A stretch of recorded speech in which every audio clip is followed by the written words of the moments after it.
Fuel prices have gone up, therefore that's inflationary. However, putting rates up ain't going to stop this inflation, because to stop the inflation, what you need is more fuel, not higher rates. Because the problem at the moment is we don't have enough supply of fuel, so they're trying to reduce the demand to stop inflation.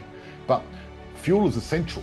We still need food, we still need to travel, still need all that sort of stuff. So you're not going to stop the demand. All you're doing is putting pressure on everyone for nothing. It's ridiculous. I've got a feeling if this war continues, then there'll be a global recession. If there's a global recession, they're going to start cutting rates really fast to make everything work again. You know, a lot of people now are scared because there could be a recession coming, and they're worried about property prices. And what I say is you've got to get in early, because you've got to lock in your equity growth, and that's going to protect you. Hello, George Markoski, the Positive Property Show. I'm here with my co-host, Christina Markoski. Hi, Christina. Hello. Hi, George. Thanks for having me back. Well, the RBA Has rate hiked us. yes, they have. They have rate hiked us. They've hiked the rates again, and now we've gone up to 4.1%. So that's the headlines. That's what we're going to talk about. But what I want to talk about before we talk about that is the reason they're doing it, right? And what we expect. The funny thing is, the more we talk about property investing, the more we talk about the global economy and politics. You know, because I never really wanted to talk too much about global economy and politics, but unfortunately, they're intertwined. They really are very intertwined, and that's what we're going to talk about. Really, what's happening is this has all got to do with the war in the Middle East. And that's why we've now got higher interest rates. So thank you very much. Yes, let's talk about what's happening at the moment in the world, and then let's talk about petrol, let's talk about fertilizer, and then we'll go back to rates, and then we're going to land this plane and talk about what's going to happen in the property market and try to predict what's going to happen, right? Because at the end of the day, there's a lot going on. A lot of people are scared of what's going to happen. Australia, right, we produce petroleum and one of the biggest exporters of gas, but we don't have a lot of domestic. We export it all out. We got 2 refineries. And funny enough, we used to have 5 oil tankers, but they're gone now. And guess how many we got left? Zero? Zero oil tankers. How can you go from 5 to 0? That's crazy. Well, the thing is, as a big nation like ourselves, we need oil tankers, because an oil tanker is a bit like, you know, imagine you got a family car, right? And there was an apocalypse. At least you've got a car where you can go from A to B if you need to do things, right? Now, at the moment, even if we start refining a lot more of our own petroleum, we can't actually physically move it around Australia. We need to get someone from another country to come over and do it for us and pay them to do it. So we're not self-sufficient, in other words. Not self-sufficient at all. And if you look at our fuel reserves, we've normally got around about 90 days of fuel reserves in Australia, which is the lowest out of all the Western countries. Not a lot, yeah. Right? Most countries have got a lot more than that. And fuel reserves are very important, because a lot of people don't realize, but fuel equals food, equals transport, equals everything. It makes the world go round. Well, our supermarkets in Australia are just-in-time supermarkets. So what that means is they get deliveries every single day. It's all fresh. We don't have a lot of supply left in there. We don't have a lot of petrol supply. And the thing is, we produce a lot of food. We produce enough food in Australia to feed 75 million people. However, the hard part is, how do we get it to everyone without diesel? Because diesel's the first thing that runs out, not petrol. They deliver it all to the supermarkets in big trucks. Yeah, and they're all diesel trucks. And correct. The crude oil that we've got in Australia that we actually drill is actually very light, and only a very small percentage is diesel. For diesel, you need heavy crude oil, which comes from the Middle East. So what's happened is, as probably everyone knows, is Israel and America started this war with Iran recently, and they've been going backwards and forwards. And then recently, what happened was Iran closed the Hormuz Strait. Now, the Hormuz Strait is 20% of all oil in the world. So it's a big percentage. Yeah, but you're thinking, well, 20%, surely we can do without 20%. The challenge is, with supply chains the way they are, what happens is 20% makes a big difference, because then you've got to resupply, and all these things take a long time. It sounds like Australia is quite fragile with those daily deliveries too. So if anything like disrupts that, it could, have a big impact. Well, daily deliveries are not the problem. The problem is our actual fuel supply and our reliance on other countries to refine because our refineries aren't doing a lot. Also, funny enough, because we've got such high standards in Australia, a lot of the things we refine, we can't use here. We have to export it because it's not good enough for Australia. Interesting. But they've changed that now. But the other We've thing is, lowered our standards so we can use our own we have, yes. And supplies. it's a good idea. Yeah, absolutely. Now, the other thing is, what's happening is the other thing people don't realize is 79% of all fertilizer comes from the Middle East as well. Right. Okay. So, and the challenge is, if this war stops tomorrow, we'll still get a big backlog. Petrol's already gone up from $70 to $104 per barrel, and it's going Wow. to go up more. That's going to create a lot of inflation around the world, Do you know what and sort of time frame that hike went up over? a It felt very like a small, couple of weeks, right? yeah, very small time frame. The Strait of Hormuz got blocked. Two tankers tried to get through. Trump said, you can go through, don't worry. Two tankers got bombed as they tried to go through, and now it's all just stopped. That's the other thing. So let's look at the supply chain and have a look how much we've got. Because the government told us we've got a lot of supply, and I don't believe them. I'd like to look at the facts on that. Yeah. It's the state of the nation, 10 to 18 days before Australia runs dry. I thought it was 90 days. We're supposed to have a 90-day supply, but this is the challenge because a lot of that supply is tankers that are not landed in Australia yet. Now, someone We could can't offer a really little, call it our supply, can we? well, it is because we've contracted them and they're coming to us, but Right. someone might bribe them and say, hey, we'll give you more money and do that, right? That's But interesting to know. yeah.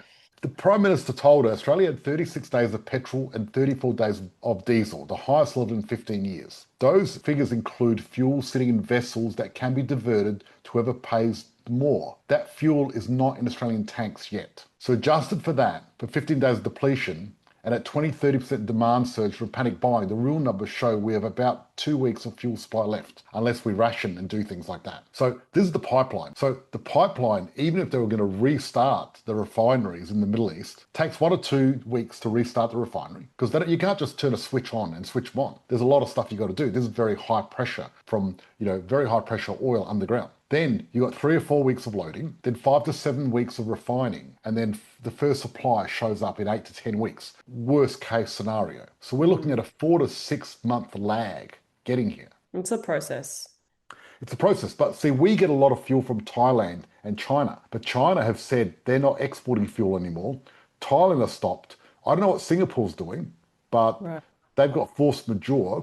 So the challenge is the countries that are refining it and sending to Australia, they're probably going to take the lion's share for themselves first before they send it to us. So the RBA hiked again, and they expect 2 more hikes in 2026. So we've had back-to-back hikes, February plus March. The cash rate's now 4.9%. What was the trigger? The Middle East conflict drove fuel prices sharply higher, pushing short-term inflation expectations up. So the future markets are actually pricing in a 4.6% interest rate by December 2026. So the rate hike cycle may not be over. That's what they're predicting. But I'm going to give you my predictions as well, because I think they could be wrong. So if you this adds $473 a month to the average mortgage. So the people who are going to be challenged especially is the first home buyers who entered on 5% deposit. So it's an extra 5,600 per year. Yeah, and the RBA is really setting up Australia for the second GFC. That's what they're doing, right? Because you look at 2007, 2008. Look at this graph. 2007, 2008, they went crazy. They were hiking like crazy, right? And it was like 7.5%. I remember very clearly back in 2007 when I was buying properties, and I was like, man, this interest rate sucks, because it just made it really hard to service. But I kept going anyway. And then what happened was we had the GFC, and then they just started chopping like crazy. Look at this graph, how much they chopped all the way down really quick, down to 4.25%, right? That seems like a very short time frame in which they did it over like a year or two. Yeah, they did it really quick. And then, as we know, then after that, rates went up again. Then they went slowly down, kept going down. And then we slashed rates like crazy with the COVID pandemic. And now look at the graph, what they've been doing with the rates. Look at 2021, straight up, Yeah. straight up. Now, the thing is, if you look at the graph between 2011 and 2019, the gradual movement, that's what a smart fiscal policy does, right? You move a little bit by bit and see you drop a little bit of the rate or put it up a little bit and see what the market does and take your time, let it come in, play, right? and test. But this crazy cutting rates really quick or putting them up really quick is just a knee-jerk reaction without actually seeing it all through. It does seem very erratic to go like up, down. It's like a roller coaster. Yeah, and really that's just being overreactionary. But also, what the challenge of the RBA is, the RBA, they are looking short-term, not long-term, right? So what's happened? Fuel prices have gone up, therefore that's inflationary. However, putting rates up ain't going to stop this inflation, because to stop the inflation, what you need is more fuel, not higher rates. Does that make sense? So when it comes to interest rates are a very blunt instrument. And if people are spending too much and that's why inflation's happening, then you can put interest rates up a little bit and it'll slow everyone down. And that actually stops inflation. But when there's a supply, and we always talk about supply and demand, don't we? When there's a supply and demand problem, what they're doing with RBA is they're trying to reduce the demand without touching the supply. Because the problem at the moment is we don't have enough supply of fuel, so they're trying to reduce the demand to stop inflation. But fuel is essential. We still need food, we still need to travel, we'll still need all that sort of stuff. So you're not going to stop the demand. All you're doing is putting pressure on everyone for nothing. It's ridiculous. But if you look at what happened during the GFC, what did they do? They slashed like crazy. So even though everyone's thinking that rates are going to go up to 5.6 by the end of the year, by December, I've got a feeling if this war continues, then there'll be a global recession. If there's a global recession, they're going to start cutting rates really fast to push everything, make everything work again. Does that make sense? Yeah, because they normally cut rates whenever there's a major crisis to try and stimulate the economy. But first home buyers are rushing in, rates be damned. They don't care. They're going in because they've got FOMO and they don't want to miss out, right? So in last quarter 2025, 31,500 homeowners, first homeowner buyers bought properties. That's the highest in 3 years. So what they're doing is there's a big support structure for the bottom end of the market with all the first home buyers and everyone else. Bit like what happened during the GFC. So during the GFC, what happened was the properties that were good value didn't go down much at all. Some actually went up, but all the high-end properties, they went down quite a bit because the global... You're talking chip properties. Yeah, there was a property in like really expensive properties. There was properties that were worth 12 million selling for 6 million. Wow. Right? That's what that was the GFC was like. It was crazy, right? And what's going to happen if we have a global financial crisis again? That top end of the market is going to get smashed. I know it affected a lot of high-rise penthouses. Yes. The penthouses, yeah. That's right. Those high-rise penthouses, all that sort of stuff, that's what's going to affect. That's why what you need to do is you need to buy really carefully. All the stuff that's way overpriced, it's going to be affected eventually. So mortgage volume's up 6.8% with first homeowner buyers, right? So that's a lot. So every hike costs you more. So basically, on a $740,000 loan, right? The 4.10%, that's the monthly repayment is $4,413. If it goes up to 4.6, it's going to be $4,652, right? So that's another $200 something per month, which is probably around $22 a week. Right? Can people cope with $22 a week? Yes, they can. Yeah, but it's not that dramatic. They can cope. But the challenge is what's happening is it's going to lower people's borrowing capacity. So what it's going to do, it's going to slow the market down. And you know what we say? We like a slow market. I like a market that's slow because a slow market's a comfortable market where you can make good decisions and buy good property. So the markets that are really fast, they're the tough ones. They're the hard ones. So what's your next move? Well, this is the deal. Let me explain. Rate trajectory. So what you need to do really is plan for the future and look at your 4.6% serviceability when you're committing to a loan. So basically, the first home buyers are flooding the entry-level market, right? So that competition is keeping prices supported in that level. So what you want to do is you don't want to buy blue chip at the moment, right? Well, also, I'm keeping an eye on what's happening in different suburbs to see what's happening with over-leveraged buyers. But if this becomes a recession, the RBA will cut hard and fast. Borrowing power will surge, and the people that are set are going to do well out of that. So while others react, our members prepare. Rates change, markets shift, the headlines get louder.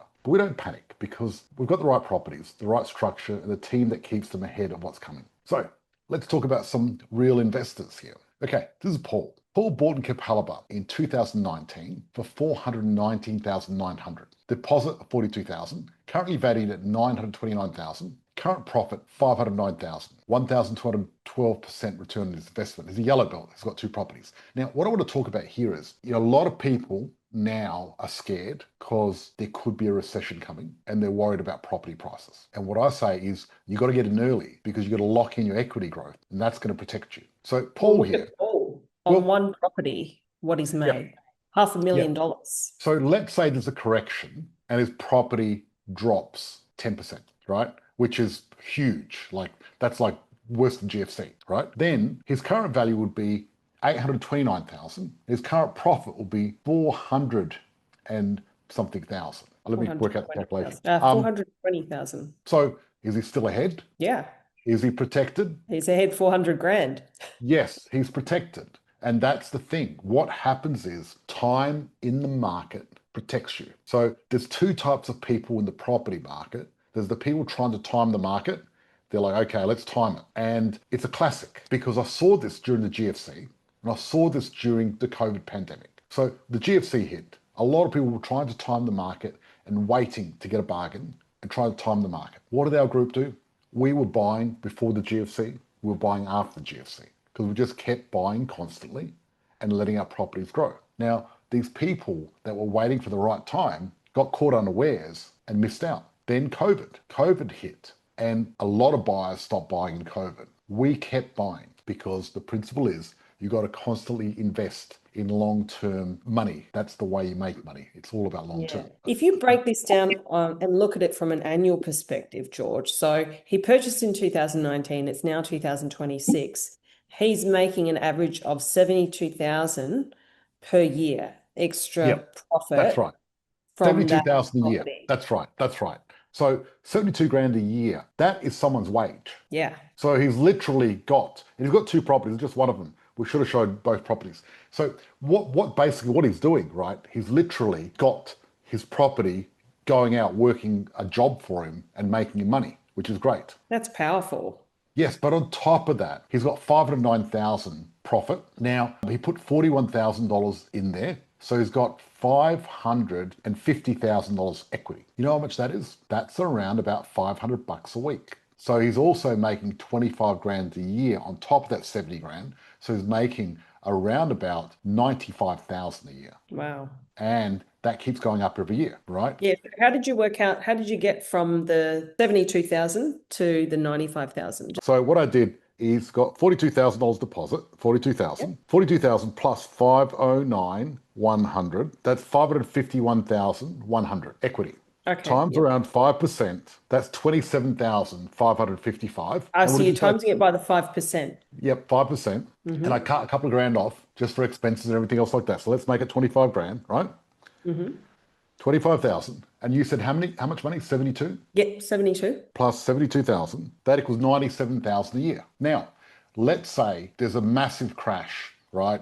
And the property drops 10%, let's say 10%. That's going to be 93,000. So he's just lost 1 year, but he's still got all those other 5 years of money that he's getting. Does that make sense? Yeah, but also what's really impressive about this is the ROI. So you look at his deposit, he's paid 41,900 to get this property, but the ROI is over 1,000%. Yeah, well, but listen to this though. Listen to this. Let's say you got 42 grand and bought a Jim's mowing. How much would you make out of that? Less than 72,000 a year, less than 97,000 a year. You wouldn't make 97 grand. Depends on how much you work. Yeah, but I'm saying, but you have to work full time for it. You got to maintain your little lawnmower. You got to pay franchise fees and you got to work.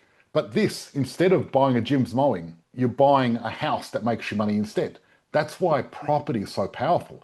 So many people think business is so good. Business sucks. 70% of businesses go broke in the first 2 years and 90% go broke in the first 5 years. But with property, you keep property 10 years, you're going to make money. Yeah, that's powerful. Angela, she bought Lawnton in 2024, cost $536,000. She paid $54,000 deposit. Now it's valued at $790,000. Current profit, $253,500. So she's made that in 2 years. That money. How much is that? How much is that per year? Well, you take that 253, divide it by 500. I'm going to be super accurate here. 126,750. 126,000 per year. But not only that, 253. If we get 253, times that by 5%, she's also getting 12,000 rent on top of that. Now, the reason I'm saying 12,000 rent, there's more rent than that. She's probably getting about $800 a week, but the other rent is actually going towards the mortgage and the equity is going towards her. And she's got an orange belt, so she's got 3 properties. There you go. And she's probably done the same. I'd like to get the whole picture. She's probably making 200 or 300 grand per property per year. Per property, yeah. And she's got a high-powered job. Oh, she would have easily made over $1 million, easily. Yeah, which is pretty awesome. Okay, now we're going to go into our Q&A. Okay, let's take a look. Okay, here we go. In the media in Australia, there's a lot of talk about there being 1 month's fuel reserves. Yep. There's also a lot of talk about solar batteries coming down. All right, okay. Solar batteries. Regional areas in Australia are starting to run low on diesel farmers and starting to blame government for not forward planning. Our government doesn't forward plan at all. I mean, considering that we're resource rich. Crazy. And we export so much gas and oil overseas. It's crazy. I find that just unbelievable that we're such a resource-rich country, yet we don't plan for our own country and our own people. Look, that's just insanity. Christina, it's funny, but I'll tell you a story. I'm not going to mention their name. We've got these friends that live in West Lakes, and we go to their house. And what happens is we'll bring a bottle of wine for dinner, and they'll have a bottle of wine. And then after one bottle, they've run out, and they have to go to the shops to get another bottle. And what they do is go to the shops. Now, we've got a cellar because I'm old school. I like to have supplies of everything, right? And, we could be drinking for a month straight with 50 people where we still would have alcohol left. Like, it's crazy. Depends on who those people would be, though, to be fair. Yeah. No, but you know what I'm saying? I think as a country, we need to be more savers and save more of our resources and have a bit more of that. Norway, they've got like 6 months supply of oil. They produce oil. I would expect that out of them, though. They're very organized. They're so well very organized. Good country. We should all base our standards on what the best countries do. So you have to question whether this is the plan, as Venezuelan oil is only worth refining when oil is 130 a barrel. 5D chess, Rebecca. Interesting.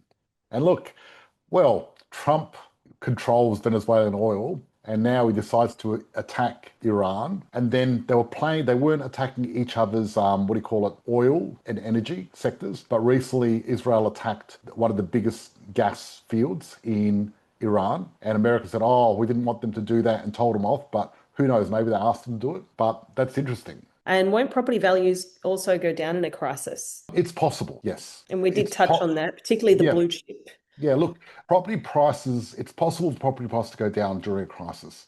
The thing is, it's very hard to predict, really hard to predict. When it comes to property, you can predict the long term, but you can't predict the short term. And that's why you need to play long term, because I know in 10 years, property prices are going to double. But I don't know what's going to happen tomorrow or in 6 months' time. And if I did say You've got to approach property as playing the long game, guys. You can't just be the long game. 1 or 2 years ahead. It's a total long game, and you're in it for over 10 years plus. And if you play the long game, you're going to win at property. You play 100%. The short game, you're not going to win. And people have been very spoiled over the last 6 or 7 years.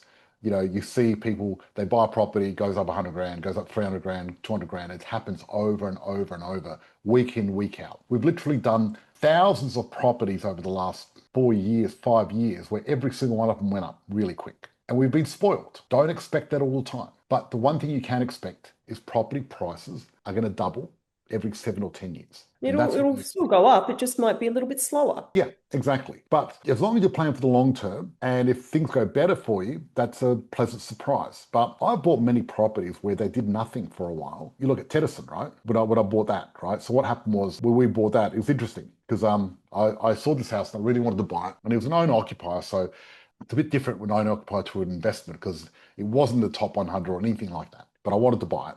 And Christina and I went to look at it, and I loved it as soon as we saw it. We saw that view over the beach. I was like, wow. And I whispered to Christina, I go, Christina, pretend we don't like it. Right? Because we don't want the real estate agent thinking that we like it. And we're going through, and I'm like, yeah, it's all right. And it was lucky because the owner was overseas and he was overgrown with weeds. Like you couldn't even see out the front yard. And even though it was... The street appeal was ruined completely. Street appeal was ruined. And that was lucky for us. It was good because that makes it easier. And it was empty too. No furniture. So, because having furniture makes a house look better. They didn't dress it for sale. Yeah, they did all the worst practices you could possibly do to sell The a house. backyard was terrible. They had Yeah. weeds everywhere. It was a little bit run down. But anyway, we negotiated and took a while and got a really good deal. And it didn't do anything for a long time. But now it's tripled. All right. And that's the thing. So, I remember when I bought before the GFC, I bought this property and it took a while because what happened was I bought it, the GFC hit, but it went up. It did well. So the thing is, you got to play the long game. That's the one thing you have to realize. The long game's the only game in town. We've got a good question from Malcolm that's come through here. So, should we restructure our mortgage? And is it true that they offer us 4% interest and the banks have really make it 6 to 7%? So, interest rates shouldn't really affect us. Look, should you structure a mortgage? The fact of it is, if you've got a mortgage at a lower rate, you don't want to restructure at a higher rate unless, Got to be a better deal. unless it's a better deal. Justify restructuring it. Yeah. So what I would say when rates go up, I don't want to restructure. I only restructure when I'm buying a property. I don't actually restructure to save money very often because it's a lot of effort. The old days it was easy, but now you've got to put a lot of effort to get a loan. And what I like to do is restructure and get a property at the same time when you're putting all that effort in. And at the moment, if you restructure, an equity release anyway. But at the moment, if you restructure, it could cost you more. Could be the same, depends, because rates dropped and they went up again. So depending on your loan, I suggest you talk to your mortgage manager and work it out. Absolutely, look at the numbers, let the numbers do the talking. But Christina, what you said was true. The deal is you look at the numbers. If the numbers are advantageous to you, you do it. If they're not, you don't. And that's what we always do with everything. Let that do the decision making for you, 100%. Absolutely. Hey, if you want to start a small business, just buy a big business and wait 12 months. From Ian. Yes. It's true. It's true. That is true. Look, some people are gifted at business and do a really good job. That's the fact of it, right? And, I think being an entrepreneur, I've been an entrepreneur for a long time and I enjoyed the challenges of being an entrepreneur, but it is stressful. It can be stressful. I enjoy it. Keeps me busy. That's my hobby. Challenges. It's my hobby. Well, it's my hobby because at the end of the day, property investing is boring. And if you do it well, like I do, you don't have to do anything. I could, retire right now and I'd make more money than I could spend out of my property investments. And I could probably make more money by focusing on myself investing instead of everyone else. But it'd be boring and wouldn't be fulfilling. Yeah. Wouldn't be fulfilling. So I enjoy these challenges. It's good. From Claudio, Trump controls the distribution of oil to choke China to US dollars. Maybe.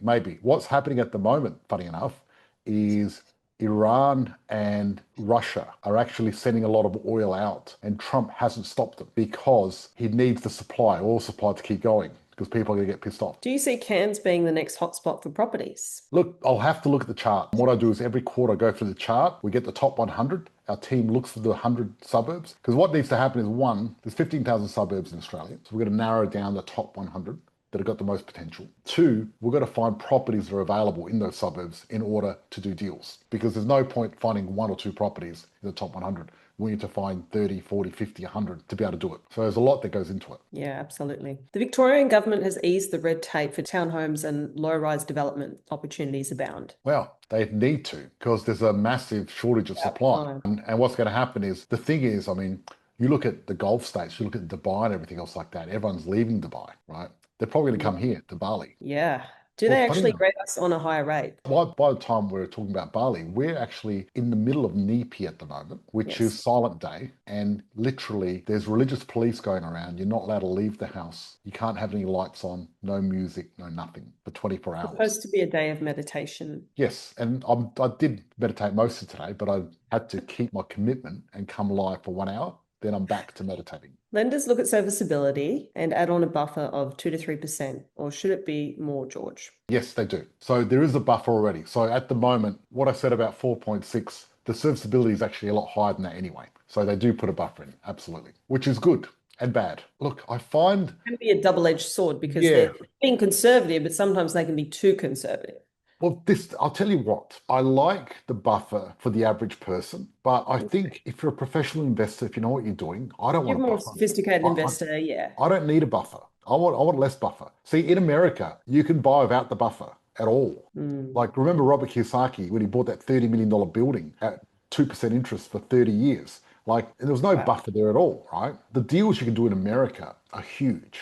They're insane. because the bank's a lot more flexible and there's less red tape. But then you look at the GFC. How did the GFC happen? The banks in America were lending to everyone, subprime market, That's how right? they got in trouble. Yeah. And that's how they got in trouble.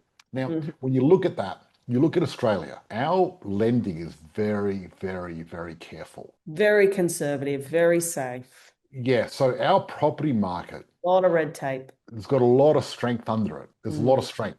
So you look at the American property market, it's a bit of a house of cards because of their lending practices and a lot of stuff that's going on there. But you look at Australia, and when it comes to fiscal policy, when it comes to lending, when it comes to the housing market, it's very robust. Very It's stable. very strong. It's very strong. And yes, some blue chip went down a lot during the GFC, but you look at it, the stuff that was in the top 100, that didn't get affected. So probably I'd say about 95% of the people in our program, their properties didn't even go down in value. Some properties went down a little bit on paper, but not in real life. And then they bounce back. There was a correction. They bounced back. Yeah. Exactly. My properties, few of them didn't move. Then they went up again. I just had to be patient, wait a few extra years. So that's what's happening at the moment. Pretty crazy time. I feel like in the world at the moment, so much is going on compared to what used to happen. Like, we had the pandemic, then we had the Black Lives Matter, then we had the big elections in I feel like America. there's always some crisis going on in the world. Like I'm almost become numb to it in a way because I'm like, yeah, what else can they throw at us? Like there's always going to be some crazy thing happening in the world. Then we've got AI happening and people losing jobs to AI, and the world is just moving so fast. But the Yeah. thing is, right, the fact of it is, no matter what happens in the world, what we're going to do is really stick to the right principles. And for example, when it comes to investing, if you stick to the long-term principles of investing wisely for the long term, you're going to be fine. The people that get undone is the people that want to get rich quick, that have got some clever, crazy scheme. All those clever, crazy schemes of, trying to make more money from your property because you've done this or that or something weird. Get rich quick. NDIS, get rich quick scheme. Bitcoin shares at the moment, the share market dropped quite significantly in Australia. The I'm fact not of it is, surprised with what's all happened those things, before. they haven't got the right foundation. And when you stick to the real core principles of investing, I've distilled these over many years. And if you stick to the principles, you're always going to do well. The people that have done really well at a property, they all stuck to the right principles. And they've accumulated property. They don't trade property. They buy for the long term. They buy and hold, and they keep growing their portfolio and make money. And if you stick to that, you're going to do well. That's what you're Yeah. going to do. Really stick to the principles. Yeah, 100%. Sticking to the fundamentals, sticking to the basics, not getting sidetracked, and just following best practices, really. It's what it comes down to. Do you think there's going to be a recession in Australia Yeah, look, resulting in like the Keating era? yeah. Could there be a recession in Australia? The lack of oil is very inflationary. What happens is, look at COVID, right? With COVID, where the supply chains got disrupted, and what happened from that? That created inflation. Now, everyone expected a recession, a depression, because you think about this. During COVID, a lot of people didn't work, so we had less productivity. We lost a lot of money, but things went up anyway. Ultimately, this oil thing, even though it's inflationary in nature, could create a world recession Right. because it's just going to disrupt things. But looking at what countries do, that's what we're going to look at. Because you think about this, right? What do countries do these days? Because you're back in the Keating era, right? What do? They printed a little bit of money and tried to help out. But what happened during COVID? What did governments do? What did the world banks do? I'll tell you what they did. They did this thing called quantitative easing. But I'll give you what it really means. Quantitative easing is a long word for saying print lots of money. And they turned on the printing presses and they started printing like crazy, right? And they started borrowing like crazy. So our government started borrowing lots of money, printing lots of money, printing, borrowing, printing, borrowing. And this is the playbook that they do every time. I wouldn't be surprised if this happens. This could happen. What's going to happen is they're going to get interest rates and drop them right down. Yeah. Once they drop the interest rates, they're going to print a lot of money, borrow a lot of money, throw it back into the economy. That's going to make everyone flush with cash. Everyone's going to spend money. It's going to create inflation. Property price is going to go up. A lot of other stuff's going to go up, and we're back to where we were after COVID. Just a cycle that keeps repeating time and time again. It wouldn't surprise me. Because the COVID situation was played very different to the GFC. And I can't see the GFC happening again because governments are a lot more keen to drop rates and print money instead. So Yeah. if I was a betting man, I would bet that they would do it. Okay, let's close it down. Everyone, thank you for watching. Thank you very much. Big love Thank from me and Christina. you. Have a See you great soon. night.